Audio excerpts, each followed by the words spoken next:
अफगानिस्तान और पाकिस्तान के बीच जंग थमने का नाम नहीं ले रही। रुक रुक कर तालिबान पाकिस्तानी चौकियों को निशाना बना रहा है। देखें, अफगान तालिबान हमारे पाकिस्तान के अंदर हमने मजहब को बहुत बेचा है, माजी में बहुत बेचा है।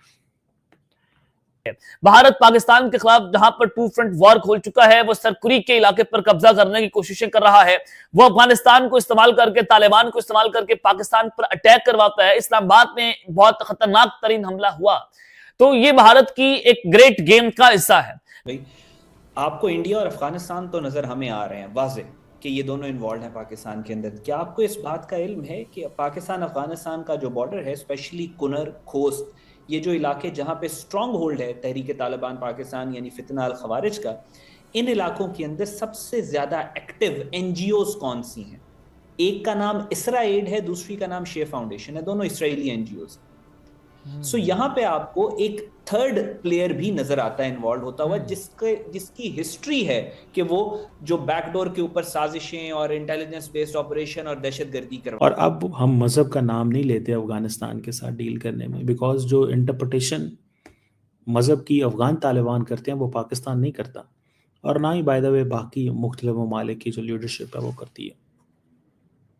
तो ये जो एंटी अफगान पॉलिसीज वो कह रहे हैं पाकिस्तान के अंदर है, that is not an anti-Afghan, just to give my perspective, that is to tell कि भाई आप लोग जो है वो सिर्फ ये दहशतगर्द ग्रुपों को हमारे हवाले करें जिन्होंने बैत की हुई है, जिन्होंने एलिजेंस की हुई है। अब बहुत सारे जो ग्रुप्स हैं वो कह रहे हैं जी कि हमसे एफिलिएट कर दिए जाते हैं, ठीक है जी, और वो कह रहे हैं जी कि पाकिस्तान के अंदर जो इंस्टेबिलिटी हो रही है ना, पाकिस्तान के अंदर जो इंस्टेबिलिटी हो रही है वो, लेकिन पाकिस्तान ने भी बड़ी कामयाब डिप्लोमेसी के तहत बांग्लादेश के साथ जो डिफेंस कॉपरेशन की, और एक मुल्क जो है वो दूसरे मुल्क के मिलिट्री रिसोर्सेज को इस्तेमाल कर सकता है।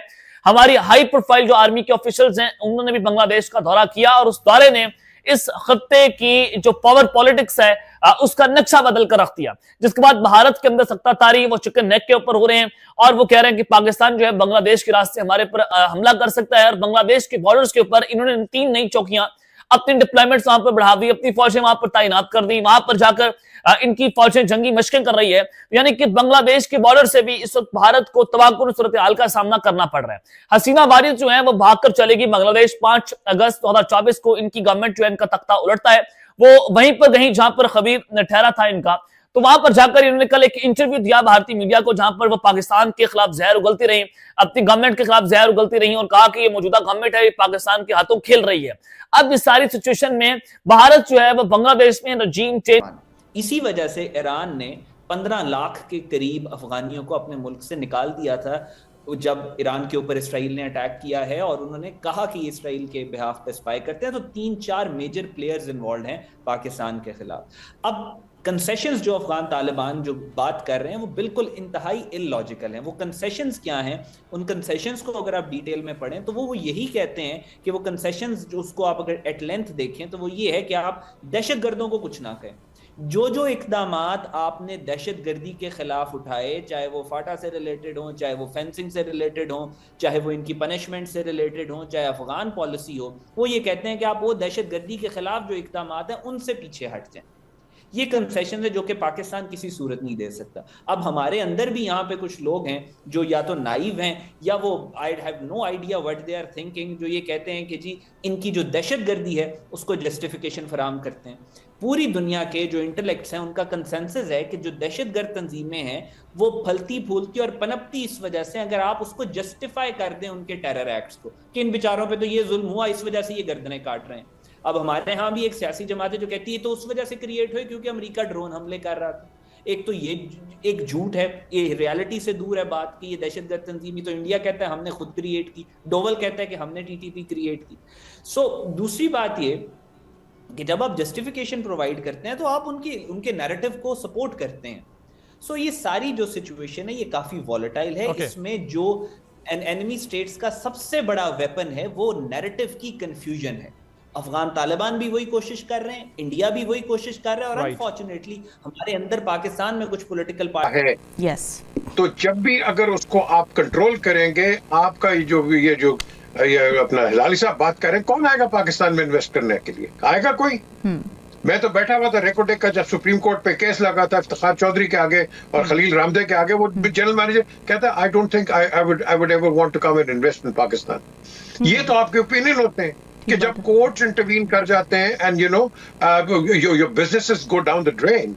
The question here is courts को इंडिपेंडेंट रखो। अब आपके जजेस भी एग्जेक्टिव अगर अपॉइंट करेंगे तो मुझे बताओ, ये 10-12 जो लोग हैं ये कट के ये किसके किसके कहने पे करेंगे?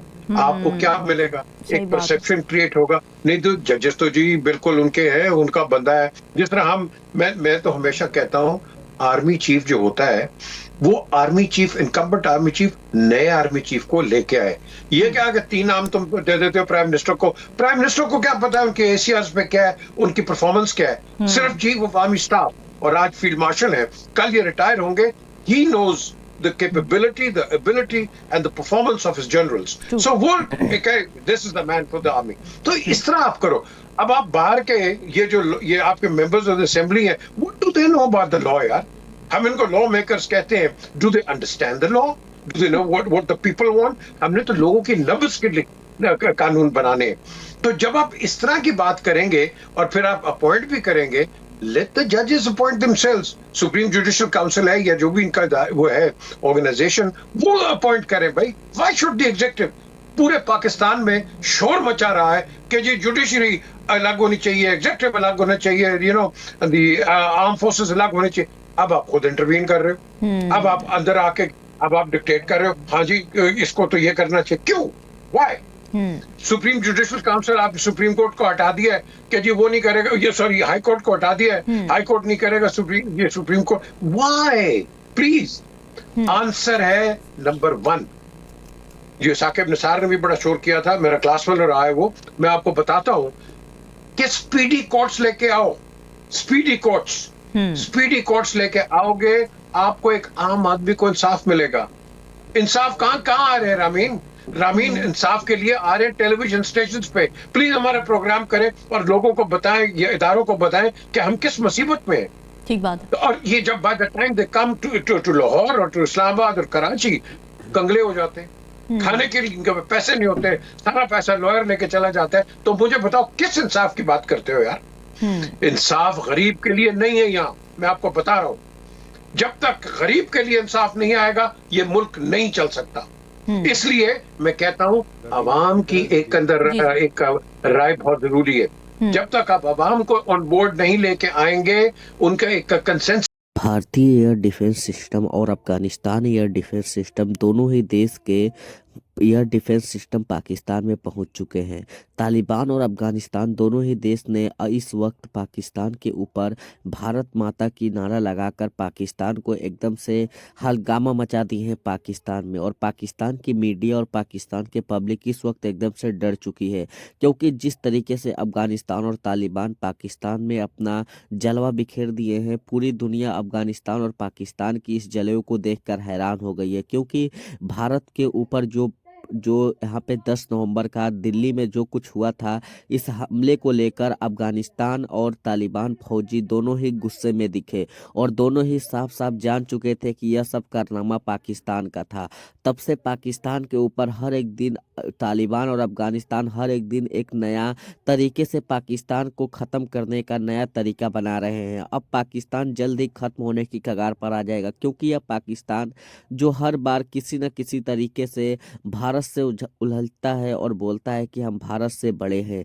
इस बार मोदी जी इन पाकिस्तानियों को अपने ही नहीं, अफगानिस्तान और तालिबान दोनों ही देश से इनको इस तरीके से इनके मुंहों पर चप्पल मरवाया है कि इनकी अब मुंह दिखाने लायक पाकिस्तानी नहीं बचे हैं। क्योंकि यह पाकिस्तानी जिस तरीके से हरकत करते हैं, इनके साथ ऐसा ही होना चाहिए और वैसे ही मोदी जी कर रहे हैं। क्योंकि अब इन पाकिस्तानियों को मोदी जी छोड़ने वाले नहीं है, क्योंकि यह पाकिस्तानी पहले सीज फायर की भीख मांगते हैं, उसके बाद पाकिस्तानी ही पहले किसी न किसी देश से उलझते हैं। पहले तो रो धोकर सीज फायर करवाते हैं, मगर इस बार मोदी जी साफ साफ बोल दिए हैं कि इस बार चाहे अमेरिका आए, चाहे जो भी देश देश है, किसी से कहने पर इस बार सीज फायर नहीं होगा और इस वक्त ऑपरेशन सिंदूर 2.0 लोडिंग पर है। मोदी जी साफ साफ बोल दिए हैं और मोदी जी साफ साफ पाकिस्तान आर्मियों को धमकी दे दिए हैं कि इस बार तुम लोग को नहीं बचने देंगे और तुम पाकिस्तानियों को कभी भी अब कहीं भी नहीं बचने देंगे, क्योंकि इस बार तालिबान और अफगानिस्तान दोनों ही देश अपनी पूरी फुल पावर में आ चुके हैं